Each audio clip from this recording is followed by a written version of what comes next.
अस्सलाम वालेकुम गाइस, नमस्कार, सत श्री अकाल। उम्मीद करता हूँ कि आप लोग बेहतर होंगे, स्वस्थ होंगे, मस्त होंगे। मेरा पहला ब्लॉग में आप लोग का स्वागत है। मैं कुवैत में जॉब करता हूँ ड्राइविंग का। मैं कुवैत में गांव से मैं कैसे गाड़ी सीखा और कुवैत के अंदर आया और कुवैत में किन किन परेशानियों को झेल करके मैं गाड़ी सीखा, क्योंकि मैं नया ड्राइवर था। इससे मैं रिलेटेड वीडियो बनाता हूँ, तो उम्मीद है कि आप लोगों को बेहतर लगेगा। पहली बार बना रहा हूँ, फर्स्ट ब्लॉग है, तो इसके लिए बोलना भी धीरे धीरे ही आएगा। कोई भी इंसान होता है तो एक बैग नहीं सीखता है, तो इंशाल्लाह उम्मीद है कि धीरे धीरे सीखेंगे और बनाएंगे ब्लॉग। मैं इससे पहले राजकोट में काम करता था। मैं अपनी दोस्त की दुकान पर, मेरा दोस्त होटल खोल कर रखा, वहाँ पे करता था काम। तो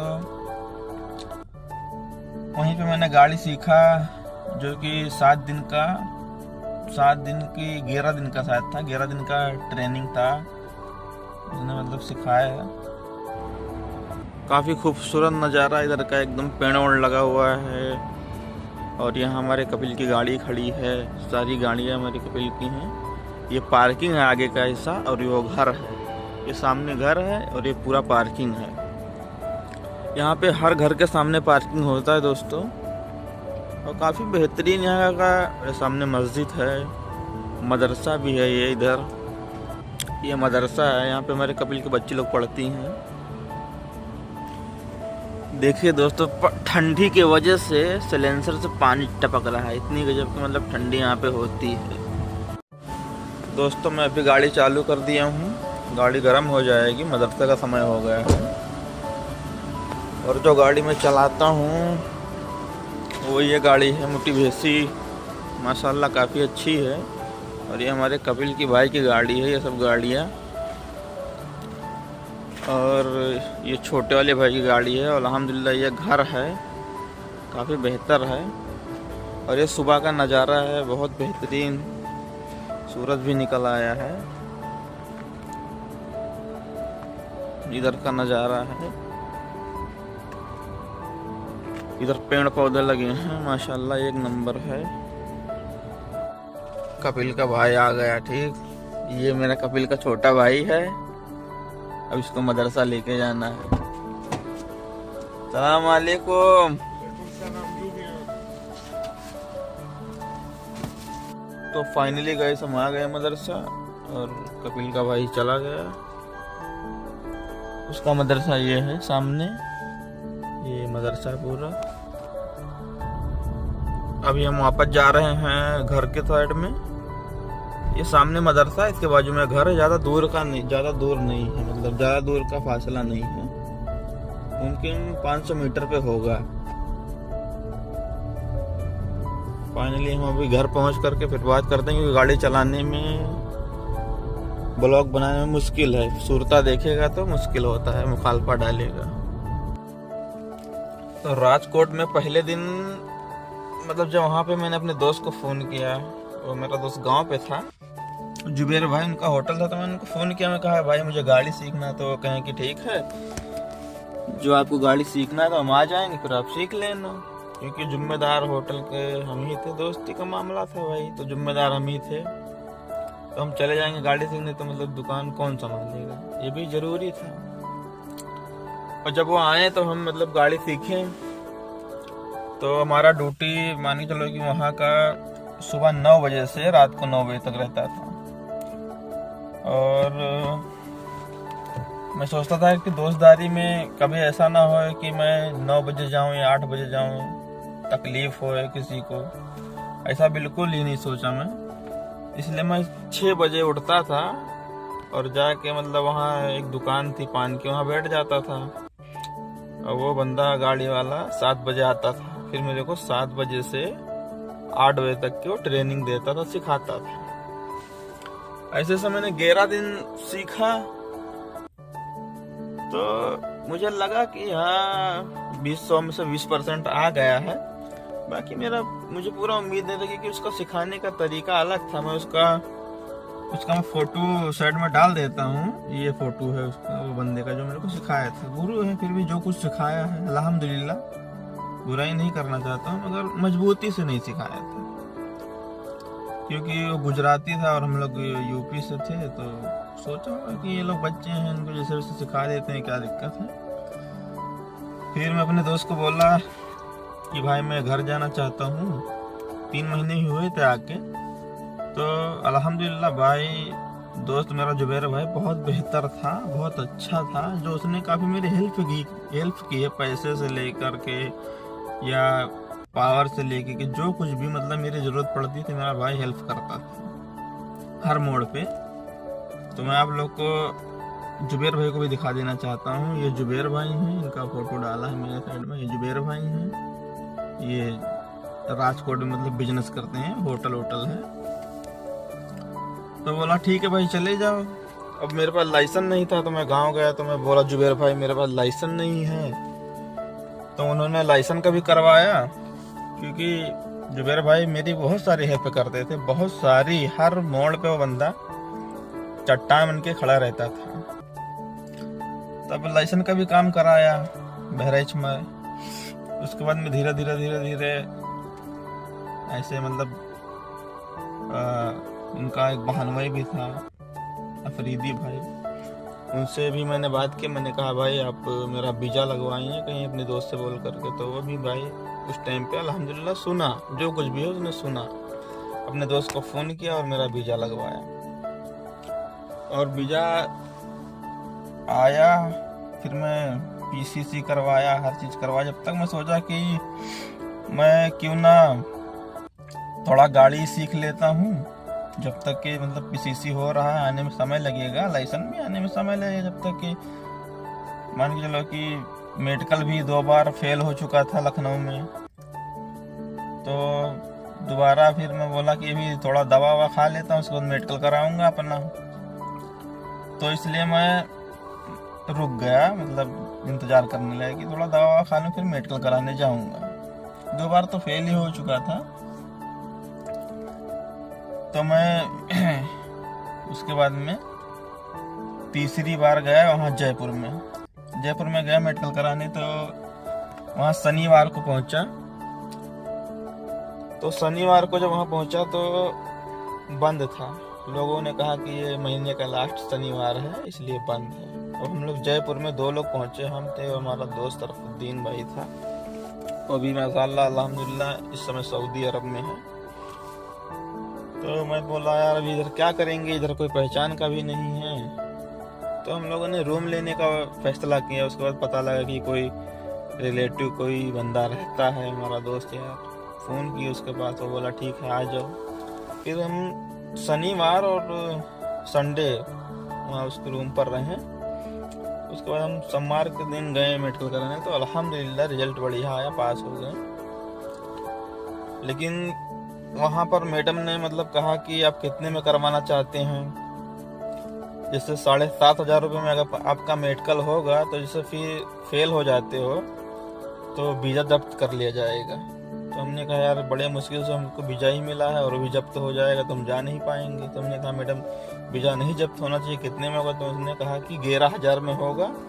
जो आप अनफिट हो जाओगे, फेल हो जाओगे, तो मतलब वीज़ा आपको वापस मिल जाएगा, फिर 1 महीने के बाद जा सकते हो। मतलब ठीक है करो।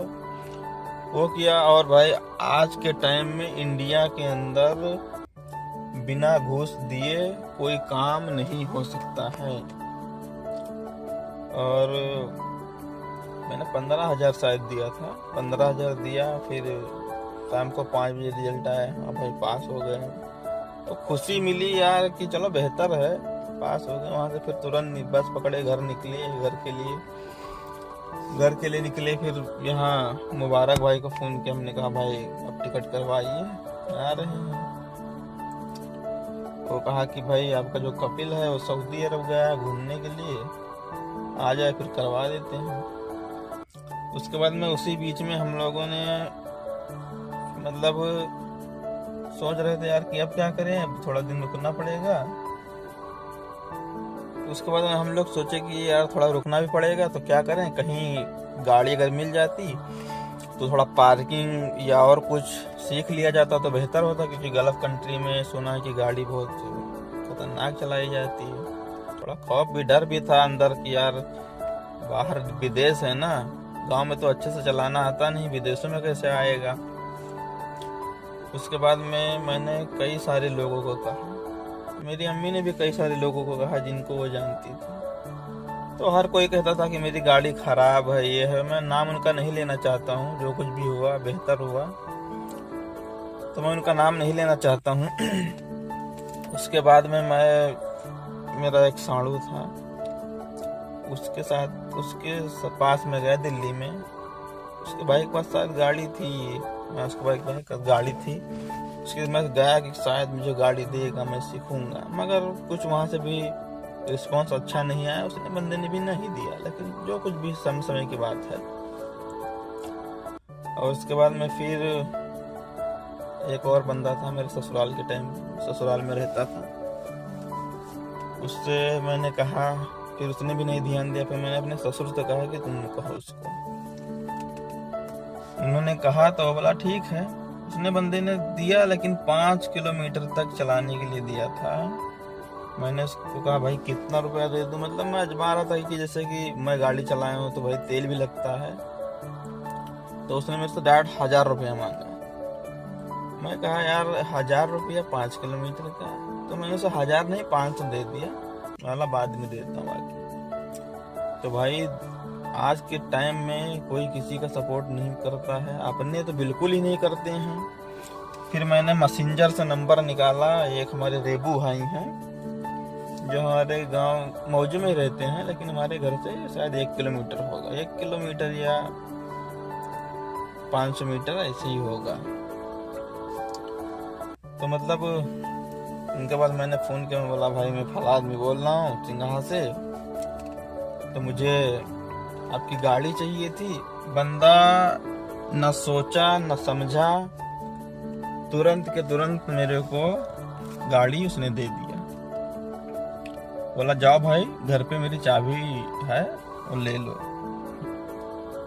उससे पहले उसका भाई रिजवान भाई था, वो मुझे 2-3 बार सिखाया है गाड़ी, मगर मैन मालिक था रेबू, तो उसने मेरे को दिया। मैं फिर अपनी फैमिली को लेके, अल्हम्दुलिल्लाह अपनी फैमिली को लेके गया अपनी सिस्टर के घर पे, जो मतलब 40 किलोमीटर है।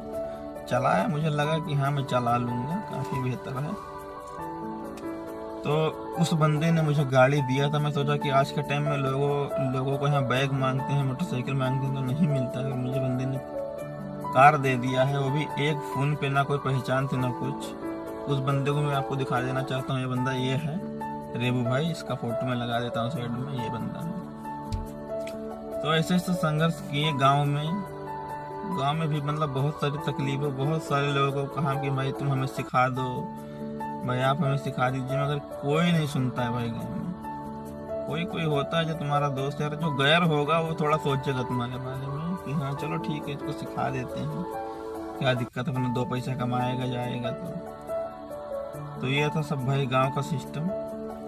जब बंदे ने मुझे गाड़ी दिया तो मैं समझ गया अरे बंदा अच्छा है दिल का। जब इसे माशाल्लाह उससे दोस्ती भी हो गई है बरकरार, काफ़ी जिगरी यारी दोस्ती है, और होना भी चाहिए। जो आपकी मदद करता है उसे आप भूलो ना, कोई भी हो, इस मोड़ पे आपकी मदद किया है उसको याद रखो। अब सारा कुछ सीखा, उसके बाद में हम कहे चलो भाई अब चलते हैं। तो फिर फ़ोन किया जो मुबारक भाई को, उन्होंने कहा भाई टिकट का ये है वो है, मतलब टोपी पहनाने लगे। तो मैं समझ गया कि कुछ मसला गोल मटोल है भाई। मैंने डायरेक्ट कपिल को फ़ोन किया, मेरे को इतना अरबी भी नहीं मालूम था, तो मैं इंग्लिश में मैसेज किया पहले कि मुझे टिकट चाहिए। तो वो तो इत्तेफाक था कि नंबर कपिल का मेरे को उसने पहले ही दे दिया था, जो मेरे को वीज़ा दिया था वो मतलब दिया था नंबर कि ये नंबर है कपिल का। और वीज़ा पे भी रहता है, वीज़ा पे नंबर रहता था, वहाँ भी निकाल सकता है इंसान, अब तो नहीं रहता है। तो मैं उसको मैसेज किया कि बाबा मेरे को टिकट चाहिए, तो बंदे ने भेजा टिकट। और पहले तो मैं हड़बड़ा गया था, जो वीज़ा दिया वो बोला कि हम नहीं जानते हैं, तुम समझो तुम्हारा काम, तुमसे कैसे आना तुम समझो। और उसमें पैसे की तकलीफ भी बहुत सारी थी। तो दिया, कपिल ने टिकट दिया, फिर मैं आया कुवैत। फिर अभी वीडियो भी बहुत लंबी हो जाएगी, फिर इंशाल्लाह नेक्स्ट वीडियो में बताएंगे क्या मसला हुआ। जब तक के लिए मेरा भाई ब्लॉग अच्छा लगा हो तो लाइक सब्सक्राइब जरूर करना। गांव का ये मतलब इस परेशानी से मैं झेल कर आया कुवैत में। फिर आपको आगे भी कुवैत के बारे में बताऊंगा कि क्या क्या दिक्कत हुई यहाँ पर। तो अगर अच्छा लगा हो तो लाइक सब्सक्राइब जरूर करना, और बोलने में जो गलती होगी उसे माफ़ कर देना भाई, क्योंकि पहली बार व्लॉग बना रहा हूँ। इसके लिए बाय बाय।